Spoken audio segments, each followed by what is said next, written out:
Hello दोस्तों। आप सबका स्वागत है मेरी एक और वीडियो में। मैं सीए नितिन बंसल।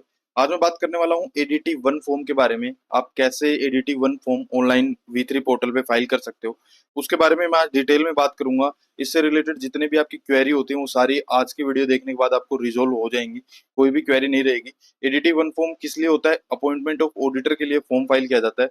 बट हमारे बीच में काफी सारी कंफ्यूजन रहती है कि फर्स्ट ऑडिटर के लिए फाइल करना चाहिए नहीं करना चाहिए, कि ये कितने दिन में फाइल करना चाहिए। तो आज की इस वीडियो में मैं ये सारी डिटेल्स जो आप मेरी स्क्रीन पर देख रहे हैं, क्या होता है एडीटी वन फॉर्म और किसको ये फाइल करना जरूरी होता है, ठीक है, क्या क्या डॉक्यूमेंट इसके साथ अटैच करने होते हैं, ठीक है, और इसकी ड्यू डेट क्या होती है फॉर्म फाइल करने की, कब फाइल किया जाता है ये, ठीक है। तो इसके बारे में मैं बताऊंगा आपको। और कैसे ये जो पहले ये V2 पोर्टल पे फाइल होता था, अब ये V3 पोर्टल पे शिफ्ट हो चुका है 14 जुलाई के बाद से। तो वो भी मैं आपको दिखाऊंगा कैसे आप फाइल कर सकते हैं, क्या फीस वगैरह है, क्या चेंजेज हुए हैं इस फॉर्म में V2 पोर्टल के बाद से, और डिजिटल सिग्नेचर किसके लगते हैं। तो ये सारी डिटेल्स में आज मैं बता रहा हूँ इस वीडियो में। तो वीडियो के एंड तक बने रहें और मैं आपको समझने की कोशिश करें कि क्या कुछ है, कौन सा जरूरी है। उसके बाद आप इजीली इस फॉर्म को फाइल कर सकते हैं, ठीक है। तो सबसे पहले अगर मैं बात करूं इसका कि ये फॉर्म क्या है, जैसे ऑडिट, कोई भी कंपनी जब इनकॉर्पोरेट होती है तो उसकी ऑडिट करने के लिए एक ऑडिटर अपॉइंट किया जाता है, जो उस कंपनी के सारे जितने भी ऑडिट से रिलेटेड वर्क है वो करता है, ठीक है। वो हर कंपनी में मैंडेटरी है। प्राइवेट लिमिटेड, पब्लिक या वन पर्सन या जितनी भी कंपनीज होती हैं उन सब में, ये लिस्टेड अनलिस्टेड सभी में एडीटी वन फॉर्म और ऑडिटर को अपॉइंट करना मैंडेटरी होता है, ठीक है। तो जनरली ऑडिटर अपॉइंट होता है एनुअल जनरल मीटिंग में, एजीएम में अपॉइंट होता है। बट जो फर्स्ट ऑडिटर होता है वो बोर्ड मीटिंग के थ्रू अपॉइंट होता है, ठीक है। तो यहाँ पे आप देख सकते हैं इसमें मेरी स्क्रीन पे, बट मैंने आपको बता भी दिया है। जैसे न्यू कंपनी कोई इनकॉर्पोरेशन हुई है तो एडीटी वन रिक्वायर होता है within 15 days from the first board meeting of the company, ठीक है। तो within 30 days of incorporation auditor appoint by the board of director of the company, ठीक है। फिर कोई एग्जिस्टिंग कंपनीज हैं, उनका क्या होता है कि जो भी एजीएम होती है उसके कंक्लूजन के 15 डेज के अंदर हमें एडीटी वन फॉर्म फाइल करना होता है। जैसे एग्जांपल दे रखा है कि 30 सितंबर 2025 को हमारी एजीएम होगी, उसके बाद हमें एडीटी वन 15 अक्टूबर तक फाइल करना होता है, ठीक है। तो ये एक मैंडेटरी फॉर्म होता है ऑडिटर के अपॉइंटमेंट के लिए, ठीक है। तो मैं आपको चेंजेस वगैरह भी बता देता हूँ और वो वाली चीज की फर्स्ट ऑडिटर अपॉइंट करना चाहिए या नहीं करना चाहिए। फर्स्ट इन द सेंस कि जो आपकी न्यूली इनकॉर्पोरेटेड कंपनीज हैं उसका ऑडिटर एजीएम के बाद अपॉइंट होगा या बोर्ड मीटिंग के बाद अपॉइंट होगा, मतलब हमें फॉर्म फाइल करना है या नहीं करना, ठीक है। तो सबसे पहले मैं आपको दिखा देता हूँ, ये एमसी की वेबसाइट से ही निकाला हुआ है मैंने। ये जो जैसे लोड 3 आया था इन फॉर्म्स का, तो उसमें ये दो पॉइंट्स में बता रखा है इन्होंने एडीटी वन के बारे में, ठीक है। ये नोटिफिकेशन आया था जिसमें ये फॉर्म्स आए थे, ठीक है। ये देखो 30 मई 2025 को ये नोटिफिकेशन आया था, ठीक है। उस नोटिफिकेशन के बाद से आपको यहाँ पे देख सकते हैं, यहाँ पे ये फॉर्म है, ये देखो, the form shall be substitute electronically. और ये जो ऊपर वाले में है इसमें भी यहाँ पे देखो 14 जुलाई के बाद से ये फॉर्म एप्लीकेबल हुआ है। तो यहाँ पे ये फॉर्म आपको दिखा दिए गए हैं, ठीक है। और नीचे आप यहाँ पे देखेंगे, ये देखो ADT one, ADT two, ADT three, ADT four, ये फॉर्म इस नोटिफिकेशन से आए हैं। तो यहाँ पे इस फॉर्म नोटिफिकेशन में भी दे रखे हैं, बट मैं आपको ऑनलाइन भी दिखाऊंगा ये फॉर्म पूरा कि कैसे क्या है। और ये हमारा रूल होता है, जो रूल के बारे में बताऊंगा क्या कुछ है इसके बारे में। तो सबसे पहले ये क्या चेंजेज आए हैं इस फॉर्म में, ये एक तो एसटीपी भी मोड पे कर दिया है। लाइक पहले क्या होता था कि ये फॉर्म ऑफलाइन आपको डाउनलोड करके उसको फिल करके और फिर ये प्रोसेसिंग में जाता था और उसके बाद ये अप्रूव होता था। अब ये क्या होगा कि डायरेक्ट ये वेब बेस्ड फॉर्म हो गया है। तो ये एसटीपी बोर्ड मतलब स्ट्रेट थ्रू प्रोसेस में चला जाएगा, मतलब डायरेक्ट अप्रूव होगा, इसमें कोई मैनुअल इंटरवेंशन नहीं होती डिपार्टमेंट की। अगर कोई उसमें अगर प्रॉब्लम आती है तो वो बाद में आपके पास नोटिस आएगा, ठीक है। तो अभी के लिए ये 24 आवर्स में या 48 आवर्स में अप्रूव हो जाएंगे, जैसे बाकी वेब बेस्ड फॉर्म अप्रूव होते हैं, ठीक है। इसमें क्या क्या चेंजेस हुए हैं ये आप यहाँ से रीड कर सकते हैं। जैसे ड्रॉप डाउन में ऑप्शन एनेबल कर दिया इन्होंने ऑडिटर फॉर गवर्नमेंट कंपनीज, ठीक है, कैग के लिए। और यहाँ पे सेपरेट फील्ड दे दी इन्होंने ऑडिटर फ्रॉम और मेंबरशिप नंबर फॉर ऑडिटर के लिए, पहले ये नहीं होता था। न्यू फील्ड एडिट कर दी हैं जो INC 28 फॉर्म के लिए, ठीक है। ये कमेटी का रिकमेंडेशन से हो रहा है तो उसके लिए यस नो के लिए कर दिया। कंपनीज कौन सी हैं ये नई चीज ऐड की है इन्होंने, ये वाली, ठीक है। तो इनको भी आप देख सकते हैं यहाँ पे, company which are under liquidation, ठीक है ये। फिर अटैचमेंट को कुछ अटैचमेंट में भी चेंजेस किए हैं यहाँ पे, ठीक है। और ये कुछ प्रीफिल वगैरह डाटा वगैरह भी आता है, ठीक है। और ये जो एफएक्यू आ रखे हैं उसमें क्या चेंजेस हैं वो भी मैं इन दोनों फॉर्म्स के दिखा देता हूँ, ठीक है। यहाँ पे इन्होंने क्या किया है कि ये क्वेश्चन है उसमें एफएक्यू है, if ADT one filed for 5 year will system allow entering the SRN in 5 financial year, तो इन्होंने बोला yes, ADT one multiple financial can be entered in AOC 4, तो एओसी 4 में हमें ये देना होता है, ठीक है। एसआरएन इसका ऐड करना होता है, एनुअल फाइलिंग्स का जो फॉर्म होता है, ठीक है। उसमें आप यहाँ पे फील्ड 4 इन में ये इसकी डिटेल डालनी होती है। सेम यहाँ पे additive one is not mandatory, जो हमारा एक क्वेश्चन है, जो डायलेमा है कि हमें एडिटिव वन फॉर्म फाइल करना होता है, तो ये एफएक्यू में भी पूछा गया था। तो यहाँ पे है कि ADT one is not mandatory for the appointment of first auditor, how to file AOC four form without ADT one, like हमने एडिटिव वन अगर मैंडेटरी नहीं है तो हम एओसी 4 कैसे फाइल करें। तो ये कह रहे हैं कि although Rule 4.2 of the companies only mentions Section 139(1) appointment of auditor, not 139(6) appointment of the first auditor, it is recommended that the companies file Form ADT 1 even for the appointment of the first auditor. In case ADT 1 is not filed, then we can use this SRN. Okay, तो इसका मतलब ये हुआ कि भाई ये recommend कर रहे हैं कि आपको फाइल कर सकते हैं, बट ये मैंडेटरी नहीं है। ओके, तो अब मैं इसका जो रूल है, ये रूल और दिखा देता हूँ। ये रूल के लिए मैंने यहाँ पे ये हमारा रूल है, ठीक है। ये रूल है हमारा, यहाँ से आप देख सकते हैं बाई सबसेक्शन ये रूल, ठीक है। तो यहाँ पे ये फर्स्ट, सेकंड, थर्ड और ये फोर्थ जो रूल का यहाँ पे लिखा हुआ है ना, ठीक है, रूल 4 of 2, तो ये रूल 4 का 2, यहाँ पे the notice to register about appointment of auditor under fourth proviso to subsection 1, ठीक है, 1 of 39। तो यहाँ पे इन्होंने 139(6) नहीं बोला हुआ, अपॉइंटमेंट ऑफ फर्स्ट ऑडिटर, तो ये इसका लॉजिक है। हम आपको एमसी की वेबसाइट पे ले जाके दिखा देता हूँ कि कैसे आपको ये फॉर्म फाइल करना है, ठीक है। वीडियो में आपको कुछ भी नहीं समझ आ रहा हो तो आप कमेंट करके आप मुझसे पूछ सकते हैं, बस चैनल सब्सक्राइब करेंगे उसके बाद कमेंट करेंगे तो आपका कमेंट हमें हाईलाइट होता है और हम इजीली आंसर कर पाते हैं, ठीक है। अदरवाइज आपका कमेंट स्पैम में चला जाता है तो कुछ भी हमें दिखाई नहीं देता। तो यहाँ पे आपको कंपनी ई फाइलिंग में जाना है, ठीक है। उसके बाद आपको यहाँ पे जाना है इसमें एक सेकंड, यहाँ पे कंप्लायंस सर्विसेज में, कंप्लायंस सर्विसेज के बाद यहाँ पे आपको अपॉइंटमेंट ऑफ ऑडिटर का ये ऑप्शन मिलेगा, ठीक है। तो ये फॉर्म है, ठीक है। यहाँ पे आप देख सकते हैं कंपनी की डिटेल आएंगी, फिर अपॉइंटमेंट ऑफ ऑडिटर की डिटेल आएंगी, फिर अटैचमेंट आएंगी, उसके बाद रिव्यू और सबमिट होगा, ठीक है। यहाँ पे इंस्ट्रक्शन किट दे रखी है, तो इंस्ट्रक्शन किट भी आप देख सकते हैं, फॉर्म की क्या फीस होती है, ठीक है, क्या क्या पर्पज है, ठीक है। On appointment reappointment of an auditor at the AGM, the company shall file a notice of such appointment reappointment with the register within 50 days of the meeting in which the auditor is appointed और reappointed, ठीक है। ये यहाँ पे section दे रखा है, इनकी link दे रखी है, ठीक है। ये कंपनीज कौन कौन सी है, सभी कंपनीज पे लगेगा, ठीक है। ये स्टेप्स बता रखे हैं, बट मैं आपको लाइव करके भी दिखाऊंगा क्या क्या कौन से में क्या क्या डिटेल्स आएंगी, क्या अटैचमेंट्स देनी होती हैं, उनके अटैचमेंट के फॉर्मेट भी मैं दिखाऊंगा आपको, ठीक है। तो ये नीचे इसमें फॉर्म में सारी डिटेल दी होती हैं। ये फीस कैलकुलेशन के लिए है, ये आपकी जो शेयर कैपिटल है उसके हिसाब से गवर्नमेंट फीस होती है, ठीक है। फिर ये आपकी जो लेट फीस, आप जितना भी लेट करेंगे तो उसकी ये, ठीक है। ये एफएक्यू वगैरह है या पेमेंट रिलेटेड जो भी है, तो ये मैंने गो थ्रू करवा दिया है आपको। इंस्ट्रक्शन किट भी आपको हर टाइम इंस्ट्रक्शन किट देखनी चाहिए जब भी आप कोई फॉर्म फाइल कर रहे हैं। अब हम इस फॉर्म को बताते हैं पूरा क्या चीज़ है। Notice to the registrar by company for appointment of auditor, तो ये रिस्पॉन्सिबिलिटी होती है कंपनी को फाइल करने की, एडीटी वन ऑडिटर की रिस्पॉन्सिबिलिटी नहीं होती, ये रिस्पॉन्सिबिलिटी कंपनी की होती है, ठीक है। यहाँ पे जो फर्स्ट पॉइंट है कंपनी की इन्फॉर्मेशन, यहाँ पे आप सिन नंबर डाल के कर सकते हैं या आप अपनी कंपनी का नाम सर्च करके भी यहाँ से जा सकते हैं, ये अपने आप डिटेल फिल हो जाएंगी। मान लो मैंने कोई भी XYZ ऐसे कंपनी सर्च की, ठीक है, मैंने ऐसे रैंडम में कोई भी एक बार कंपनी ये न्यूली इनकॉर्पोरेट कंपनी है, इसका फॉर्म 20 अभी तक फाइल नहीं हुआ है, जो कमेंसमेंट ऑफ बिजनेस का होता है, तो उसके मैंडेटरी होता है, उसके बाद ही आप ADT1 फाइल कर सकते हैं। अगर आपको INC 20A की वीडियो देखनी है तो वो भी हमारे चैनल पे है, आप जाके वो भी देख सकते हैं। मैं कोई दूसरी कंपनी का देख लेते हैं, ठीक है।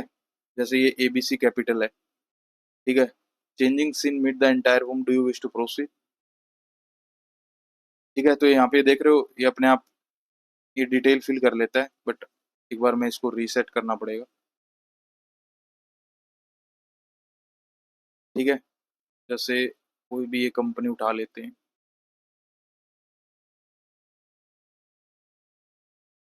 ओके। ये देखो, ये अपने आप फिल होगी नीचे की डिटेल। इसको सेव करेंगे ताकि आपका फॉर्म सेव रहे। वेब बेस वाले में यही फायदा होता है कि आप अगर बीच में कहीं भी फॉर्म अगर छोड़ देते हैं या टेक्निकल इश्यू की वजह से बीच में अगर वो हो जाता है तो वहीं से आपको सेव्ड मिलता है।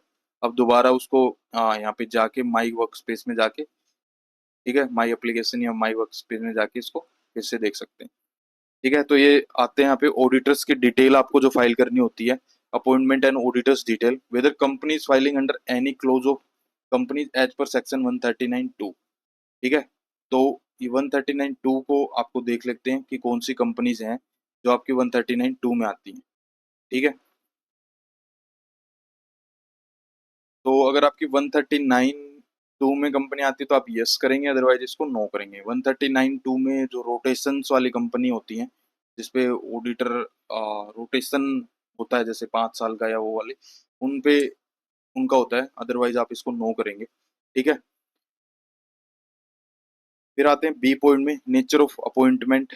तो यहाँ पे ये पॉइंट्स दे रखे हैं, आपको ये सिलेक्ट करने हैं, उसके अकॉर्डिंग नीचे का ये फॉर्म चेंज होता है, ठीक है।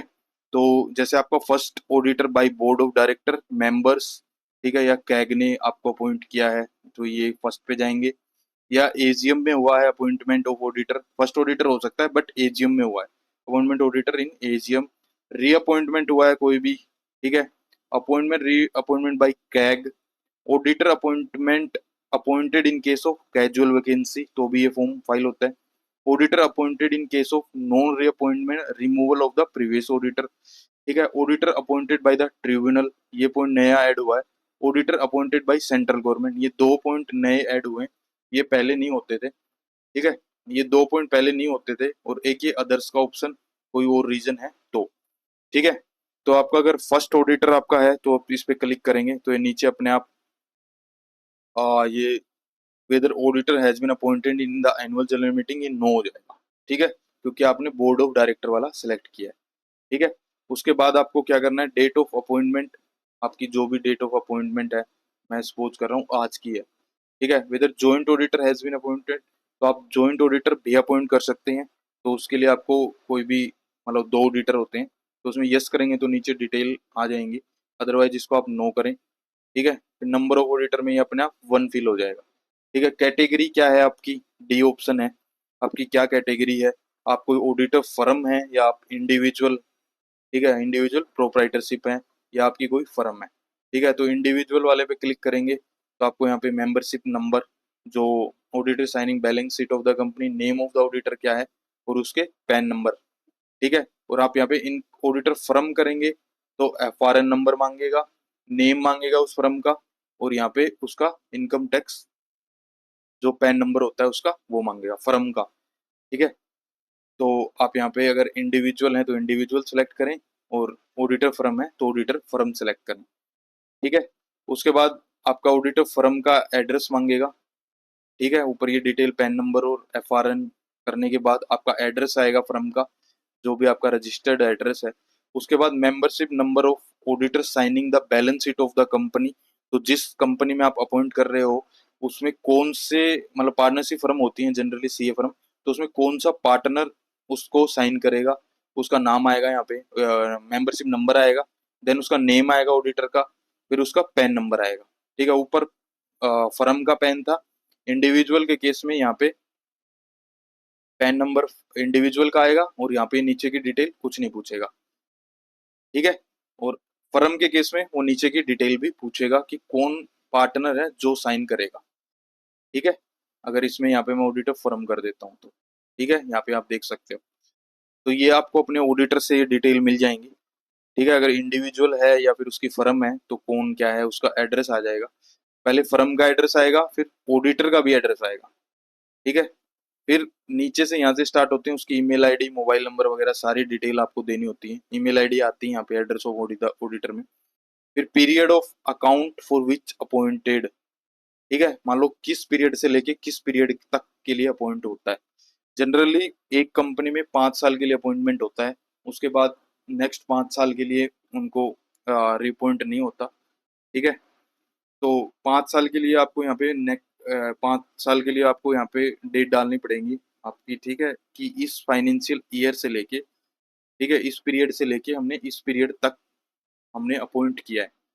ठीक है। तो यहाँ पे हमारा डाउट ये रहता है कि भाई हमें फाइनेंशियल ईयर डालना है या हमें जो एज ऑन डेट है, लाइक आज हमारी एजीएम है तो इस डेट से लेके उस डेट का डालना है। तो ये कैसे डिसाइड होता है? तो यहाँ पे आपको डालना होता है फाइनेंशियल ईयर, कि कौन से फाइनेंशियल ईयर की वो ऑडिट करने वाले हैं। ठीक है। तो जैसे आपकी कंपनी अगर इनकॉर्पोरेट भी बीच में हुई है, जस्ट सपोज जनवरी में इनकॉर्पोरेट हुई है, तो आपको यहाँ पे जिस डेट से इनकॉर्पोरेट हुई है उस डेट के डाल सकते हो, टू डेट से टू डेट। ठीक है, या आप उसका फाइनेंशियल ईयर डाल सकते हो। ठीक है। फिर number of financial year to which appointment relates. आप मिनिमम 5 साल के, मिनिमम 1 साल के लिए भी कर सकते हो बट मैक्सिमम 5 साल के लिए कर सकते हो अपॉइंटमेंट। ठीक है। और जो एक इसमें होता है कि भाई आप जैसे 1 साल में कोई दूसरा ऑडिटर है, नेक्स्ट ईयर कोई दूसरा है, तो उसके लिए भी आपको फिर बार बार ये फॉर्म फाइल करना होता है। अदरवाइज आप एक ऑडिटर को 5 साल के लिए अपॉइंट कर सकते हैं। ठीक है। With the appointment of auditor is within the limit of 20 companies as specified in subsection 3 G of section 141। तो एक ऑडिटर को सिर्फ 20 कंपनी ही अलाउड है ऑडिट करने के लिए। तो वो यहाँ पे पूछता है कि इस ऑडिटर को ये विद इन लिमिट है या नहीं है। ये इस बार नया ऐड हुआ है पॉइंट, ये पहले नहीं होता था। फिर specify the tenure of previous appointment of the auditor और ऑडिटर फर्म और its member in the same company in which audit was conducted or is functioning excluding previous year having break of 5 or more year as specified in rule 6। तो वो rule 6 होता है जिसमें rotation वाली जो बात होती है कि भी 5 साल आप फर्म में कर सकते हैं, उसके बाद 5 साल का रोटेशन होता है, उसमें कोई दूसरा ऑडिटर आके ऑडिट करता है। ठीक है। तो यहाँ पे नंबर ऑफ फाइनेंशियल ईयर जो आप पहले कंप्लीट कर चुके हैं। Specify the tenure of previous appointment of the auditor और ऑडिटर फर्म और its member in the same company. Means आपने इस कंपनी में कितने साल तक पहले ऑडिट कर दी। आप न्यू है तो आप 0 कर दें, आपको यहाँ पे कोई भी डिटेल फिल नहीं करनी। अगर आपने एक बार कर रखी है तो आपको यहाँ पे डिटेल देनी पड़ेगी। Firm, membership, number of auditor, financial year, कौन सी फाइनेंशियल ईयर में आपने किया था। ठीक है। यहाँ पे देखो फाइनेंशियल ईयर दिया हुआ होता है, यहाँ पे फ्रॉम टू लिखा हुआ होता है। बट ठीक है, यहाँ पे आपको जब फ्रॉम इसलिए है कि भैया आपको मान लो कंपनी न्यूली इनकॉर्पोरेट है ना, तो बीच में कभी इनकॉर्पोरेट हुई है वो तो उससे लेके एंड तक का। ठीक है। तो यहाँ पे एंड आएगा फाइनेंशियल ईयर। ठीक है, फाइनेंशियल ईयर जो किया है। फिर आते हैं फिफ्थ पॉइंट में, whether the recommendation of the audit committee constituted under section 177 of the companies act has been considered by the board of director before the appointment। तो अगर आपकी कंपनी में ऑडिट कमेटी बनी हुई है तो आपको उसका आपने रिकमेंडेशन ली है तो आप यस करेंगे, अदरवाइज नो करेंगे। या आपकी कंपनी पे अप्लीकेबल ही नहीं है क्योंकि इसका कोई लिमिट होता है टर्नओवर वगैरह की, उसके ऊपर वालों को ऑडिट कमेटी कंस्टिट्यूट करनी होती है, तो उसके लिए आप इसको नोट एप्लीकेबल भी कर सकते हैं। ठीक है। तो ये वाली सारी डिटेल्स मैंने बता दी हैं क्या कुछ है। इसके बाद आते हैं अटैचमेंट वाले में, तो वो वाली डिटेल्स और आपको मैं दिखा देता हूँ।